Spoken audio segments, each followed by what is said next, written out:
Hi, in this video I'm going to discuss with you everything about exponents. I'm going to talk about what they mean and I'll expand on that. I'm also going to get into properties of exponents, so like the first kind of weird properties, anything to the 0 power equals 1, and how something to the negative power actually becomes like a reciprocal or a fraction. And lastly, I'll even look at fractional exponents. And along the way, too, I'll explain why the way things are, in fact, the way they are. So this can be helpful for Algebra 1, Algebra 2, pre-calc, or even calculus students brushing up on everything exponents. All right, let's get right into it.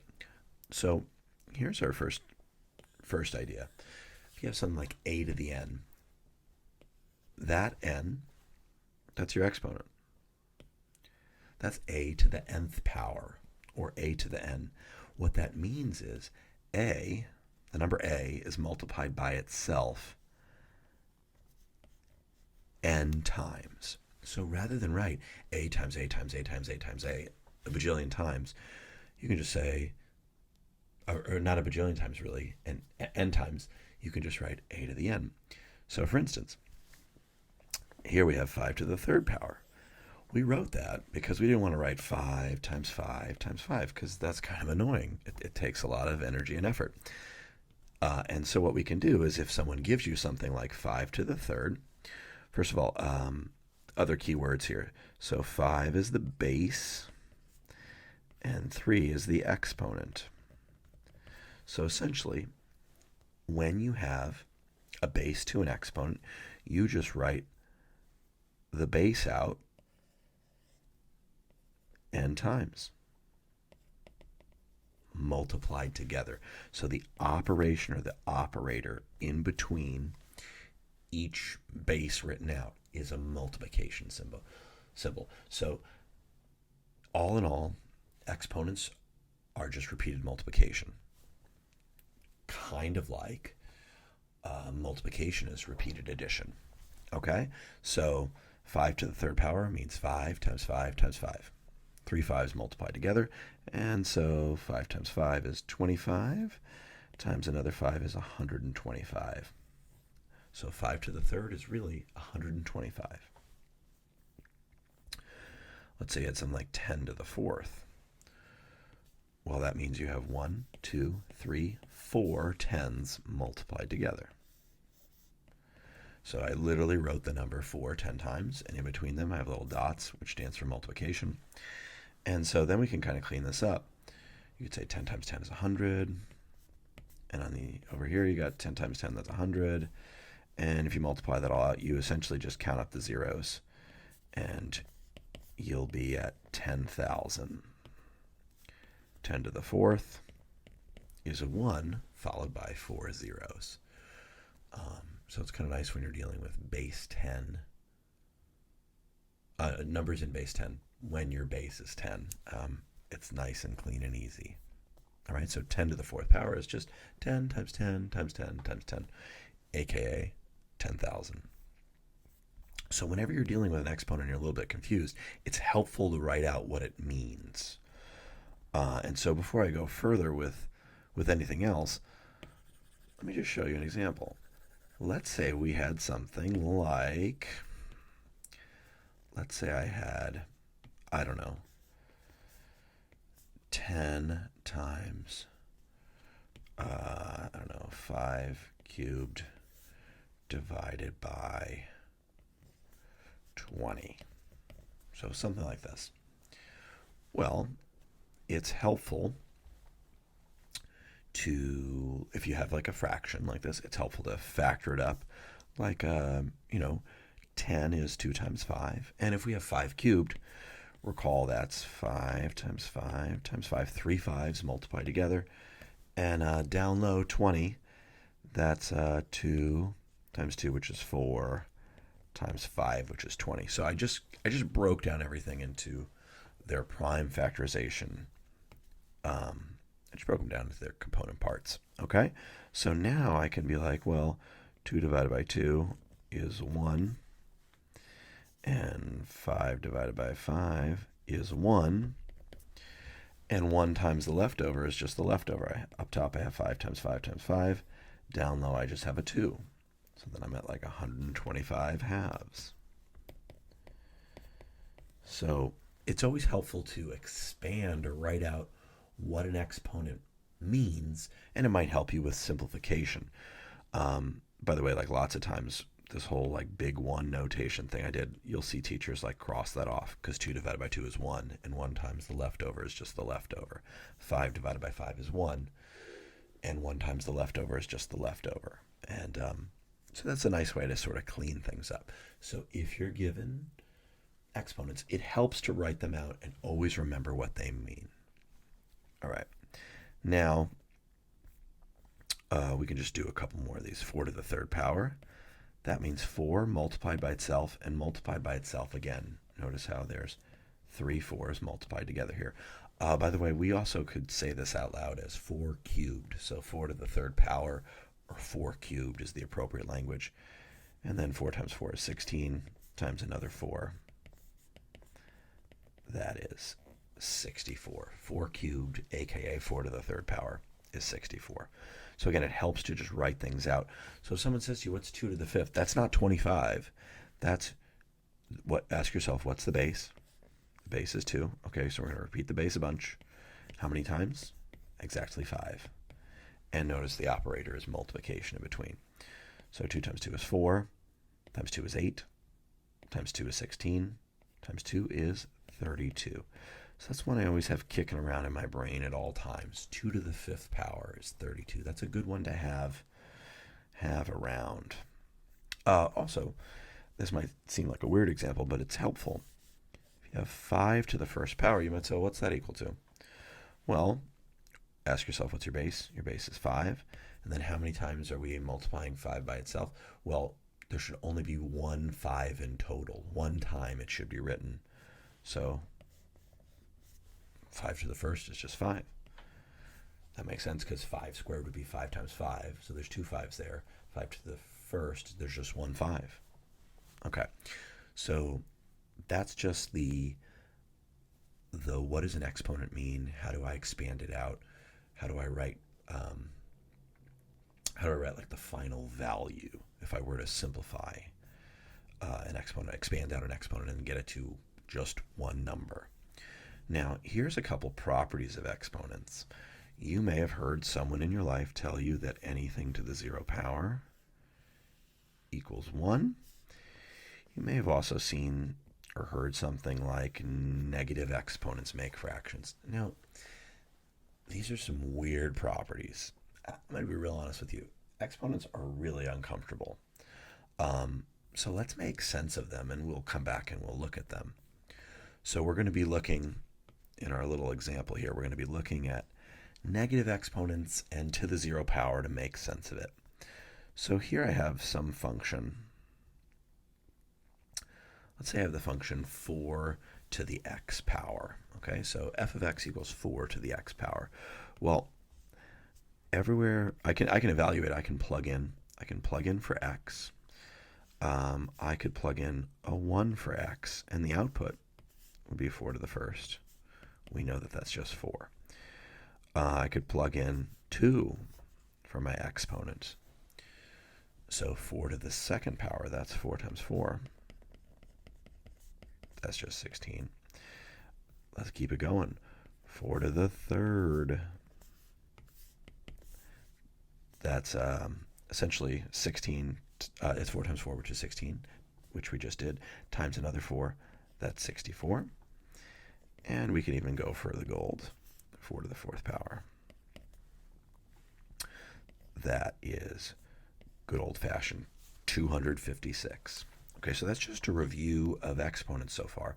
But it's interesting in and of itself to see f of x equals 4 to the x, to see an exponential function, okay, where the exponent is the variable. The base is a number, and the exponent is a variable.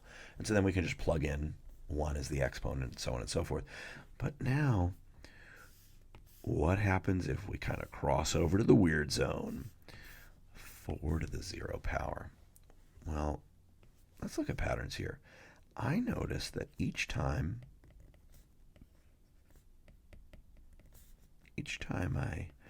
I as I move up my table, as I decrease the x by 1, it appears as if the y's are being divided by 4. And that pattern happens every time, so by inductive reasoning, I could assume that it's just going to keep on going that way. So we had 16 divided by 4 is 4.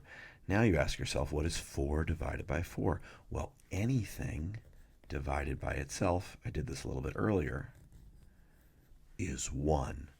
So we get 1 here. That's me convincing you briefly why this first property happens. A to the 0th power is 1. Anything to the 0 power is 1 because anything to the first power is itself, and then you're going to divide itself by itself, like we took our 4 and we divided it by 4. That got us to 1. And then if we continue the pattern, we can start to experience all the properties of negative exponents. We can really start to make sense of this bizarreness. So now we have 1. We'll divide by 4. We'll be at a quarter. Ooh, that's intriguing. So far we've seen, wow, 4 to the 0 is 1. Now 4 to the negative 1. Take the 1 divided by 4. How do we write that? 1 divided by 4. Oh, interesting. The 4 to the negative first power is a quarter. It's 1 over 4. That's interesting. And then if we divide by 4 again, we break a quarter into 4 pieces. We'll be at 16ths. And one more. Let's go for the gold here. If we divide by 4 again, we'll be at 1/64th. Now, you may or may not realize there's kind of a cool pattern going on here. There's 4. There's a quarter. There's 16. There's 1/16th. Here's 64. Here's 1/64th. So, like for instance, when x was 3, I had 64. When x was negative 3, I had 1/64th. So there's this nice symmetry where if you know, like for fun, let's extend a little bit more. If x were 5, I know that'd be 4 to the 5th power, which is 256 by 4. That's going to be what, 1024? Okay. Cool. So we're at 1024. Well, that tells me if I know 4 to the 5th is 1024, immediately I know 4 to the negative 5th. It's just the reciprocal or the flip of 1024, just like we had 4 and we had its reciprocal, a quarter, when we had the exponents of 1 versus negative 1. So I like to have that like concept in my brain. I think of it as like negative exponents make reciprocals, or negative exponents make fractions. So this is how we write out that second rule. We have a base of m to a negative exponent. That is equivalent to throwing the negative exponent into the denominator and making it positive in the denominator, and having that reciprocal, that flip, that 1 over. All right? So these two rules are weird, but at least you can kind of buy it from this table example. You're like, okay, it's not magic. It actually really does make sense. It's certainly abstract, but you can buy it. It's not just something that your teacher told you. And just for fun, when we had 1, we had 4 to the first power was 4. When we had 2, just to get a sense of the shape of this. So if we had 4 to the 0 power, that put us at 1. So you can start to see this interesting shape here. And then negative 1, we're at a quarter, which is very small. And negative 2, we're at a 16th. So it's getting super duper close to 0. So there's 4 to the x, our graph. So it's kind of interesting. Those fractions, those negative exponents make fractions closer and closer to 0, but they're not negative. It stays positive. That's an interesting idea. It's so common for students to see a negative exponent and think that the result should be negative because it just kind of feels right. But so I'm trying to help fight against that feeling. All right.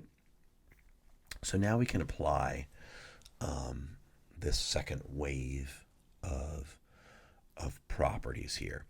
So let's just pick off the easy ones first. Anything to the 0 power is 1. So it's good to have that memorized, but also we experienced it a bit through our example. Do we have any others to the 0 power? No. Okay, so that one's done. Now I can kind of show you how to handle the negative exponents. One thing you could do in your mind, you just be like, well, what's 4 to the second? That's 4 times 4, so it's just 16. So if you just squint, you know your answer is going to be 1/16. It's going to be the reciprocal, sort of going on the other side of the rainbow, how we did with our exponential example. So you could say the answer is 1/16 if you think of it, well, 4 to the second is 16. I'm just going to take the reciprocal of that. That's one way for you to get the answer. Or you could also just think of it as I have a negative exponent in the numerator. So that negative exponent to the denominator, it goes, the base and the exponent, but then it becomes positive. And there's still a 1 in the numerator. So this problem totally embodies this property right here. A to the negative m equals 1 over a to the positive m. So a is like 4, m is 2, but it's also negative, and we'll have 1 over a to the positive m. So 4 to the positive 2. And that just turns out to be 1/16. Again, our result is not negative. Be super duper careful with that. So I want to kind of dance around here. 3 to the negative 4th is 1 over 3 to the positive 4th. And then kind of going back to our earlier ideas, what does an exponent mean? Well, that means we have 4 3's multiplied together. 3 times 3 is 9, 3 times 3 is 9, and 9 times 9 is 81 in the denominator. So we have 1/81st. All right. 16 to the negative 1, that's 1/16. 16 to the first is just 16. Just reciprocal it. Boom, you've got it. 40 to the negative 2, that's 1 over 40 to the positive 2. And you might say, 40 squared, that's crazy. But you could just do 4 times 4. That's 16. And chuck a couple of zeros on there. So we've got 1 over 1600. Okay, now notice again that result was not negative. Instead, it was a fraction very small, close to 0. If you think of its exponential graph, like I showed you a moment ago. This one's particularly interesting. So here I have a half to the negative first. Now, this is kind of interesting. So let me unravel this. All right. So negative exponents, like we have our example over here. We could take 3 to the negative 4th and make it be 1 over 3 to the positive 4th. So we could take our 1/2 to the negative first and make it be 1/2 to the positive first in the denominator. So same sort of idea. Now, that looks still kind of weird. That's really like saying 1 divided by a half. Another way to say that is 1 multiplied by 2 over 1. That's a little bit of keep, change, flip action, if you like the algorithm for multiplying fractions. If you don't like the algorithm for multiplying fractions, you could just be like, I don't really like that I'm dividing by a half. I'd much rather divide by 1, so I choose to multiply the denominator by its reciprocal. If I multiply the denominator by its reciprocal, I better multiply the numerator by its reciprocal as well, because then if I'm multiplying top and bottom by 2, 2 divided by 2 is just 1. So I'm just going to change its value. I'm going to change the way, I'm sorry, I'm just going to change the way it looks. I'm not going to actually change its value, because 1 times u is just u. This is really just 1. It's just going to make it look different, but it's still going to have its same value.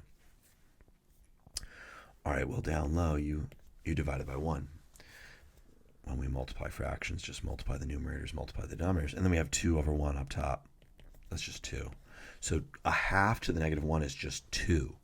You could just say, well, I know that that's to the negative first power is just reciprocaling. It's just flipping the numerator and the denominator. So it's just 2 over 1. So our final answer is just 2 for this. So that one is particularly awkward. Let's just hit up another one like that. Let's say I had 3/5 to the negative 1. That'd be 5/3. All right, or if I had 2/7 to the negative 2, that means I'd have 2 to the positive 2 down low and 7 to the positive 2 up high. So I reciprocaled. I flipped the 7 and the 2, and then I raised them to their positive powers. That's 49/4. All right? Oh, and here's one more weird one, right? 1/8 to the negative 2. Well, what's cool, I'm going to unpack this in an interesting way. You could think of it as 1/8 squared and then to the negative 1. And if you put something in the negative 1, folks, you're just going to reciprocal it. So 1/8 squared, and what does that mean? It means multiplied by itself. By the way, I have a video on fractions if you want to check that out. So we just multiply the numerators, multiply the denominators. We got 1/64th, but then you got to raise it to the negative 1. What does that tell us? We're going to reciprocal it. We're going to flip the 1 and the 64, so we'll just get straight 64.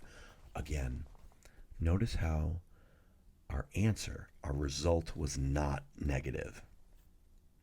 That's super important. And here's this last piece or part. This is a very, very interesting property. I think a lot of students struggle with it, and it does even show up in calculus. So this video might hit you as an Algebra 1 student, or you might be brushing up on exponents as a calculus student, or anywhere in between or beyond, just as a refresher or something.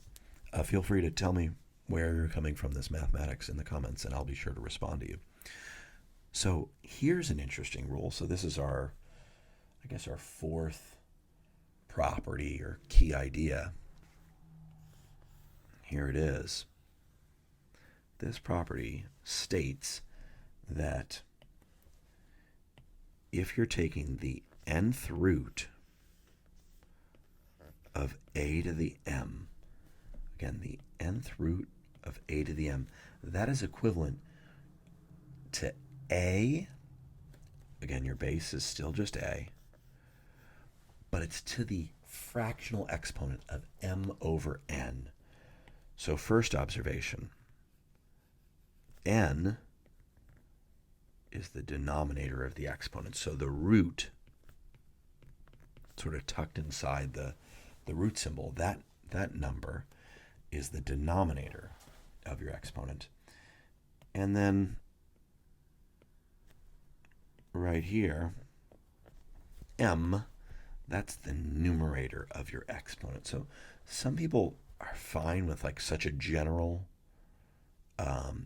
written thing. Other people they just want a concrete example right away. So you can think of here's a concrete example. We have 16. That's our base. It's just chilling.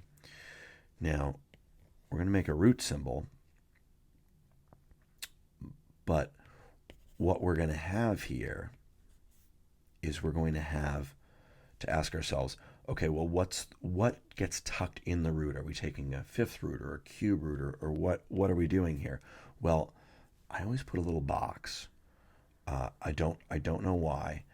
I always put a little box on the denominator of the exponent. And by the way, it is pretty cool to just realize you can have fractional exponents. That's kind of a mind bomb.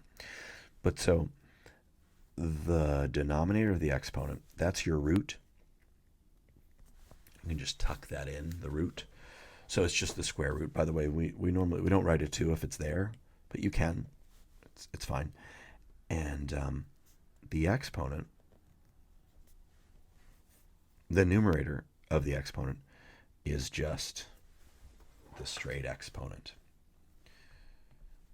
All right, so you may have even gotten to this video from looking at something about logarithms, which really are just exponents. So understanding this deeply will help you understand logarithms in your mathematical future. So I've unraveled 16 to the 3 halves. It really means the square root of 16 cubed. Now,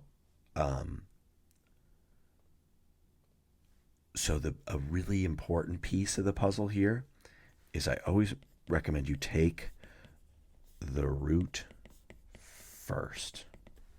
Okay? So here's what I mean. We have 16 cubed, and we have a square root. I would much rather make this small by square rooting first, by taking the denominator of the exponent before I cube it. So let's do that. The square root, or the second root, what's the square root of 16? That's just 4. And then we're going to the third power. We did this earlier in the video. That's just straight 64. So you get rewarded a lot of times in mathematics, especially calculus, or just in aiding in your understanding, if you rewrite something. So rewriting an ugly fractional exponent, rewriting it as like where the root and the exponent are is super helpful. And then take the root first, and you'll be on a really, really nice path. Okay? So I know a lot of calculus students that would benefit from this refresher. All right, so 9 is our base. The denominator of the exponent is our root. And then we're also going to the 5th power here, team. Okay. Well, would you rather do 9 times 9 times 9 times 9 times 9 first and then try to figure out the darn square root? Or would you rather square root first? I'd rather square root first. So let's even do that. You can even just show it. That's what we're going to do. What's the square root of 9? Well, what times itself is 9? That magic number is 3, because 3 times 3 is 9. Okay, so the square root of 9 is 3. And then we'll just raise it to the 5th. And then that's 5 3's multiplied together. 9 times 9 times 3, 81 times 3. That's 243. Okay, so you've seen a couple of square roots. So the denominator of the exponent is a 2. That means there's a square root in the mix. Oh, here, interesting. Here we have the root symbol. We've got our base at 25. The denominator means we're just square rooting. The denominator of the exponent means we're square rooting. And then we're going to put it to the first power. Square root of 25 is 5. To the first power is just straight 5. So that means 25 to the 1/2 power is another way of saying the square root of 25. That's pretty interesting to me. It's cool. It's important. It's important for you to know this long term, and it shows up in calculus quite a lot. And it's just kind of interesting. Ooh, so now kind of folding in the ideas that we've learned. We have a negative exponent, so we can bring the base and the exponent downstairs and make the exponent positive when we do that. And then from there to the 1/2 power is the artist formerly known as square root. Square root of 36. 6 times 6 is 36. So square root of 36 is 6. Boom. 36 to the negative 1/2 power is 1/6. And that should make sense because 36 to the positive half power, that's 6. So to the negative 1/2 power would be the reciprocal of 6, which is 1/6. So it all checks out. I want to help you kind of look at this from different angles. All right, so here we have another square root because the denominator is the root, and then it's got to be cubed. And so maybe I'll just do that all at once. Okay, and I'll just reciprocal it. So I'll handle the negative exponent by throwing everything in the denominator. I'll also write out the root. I would love to square root 49 first, which is 7, and then cube it. If I did it the other way, it would just be brutal. And I don't really feel like multiplying 49 by itself 3 times. That's no good. So now I just have to multiply 49 by 7 once. And we're at 343. In the denominator, 1 over 343.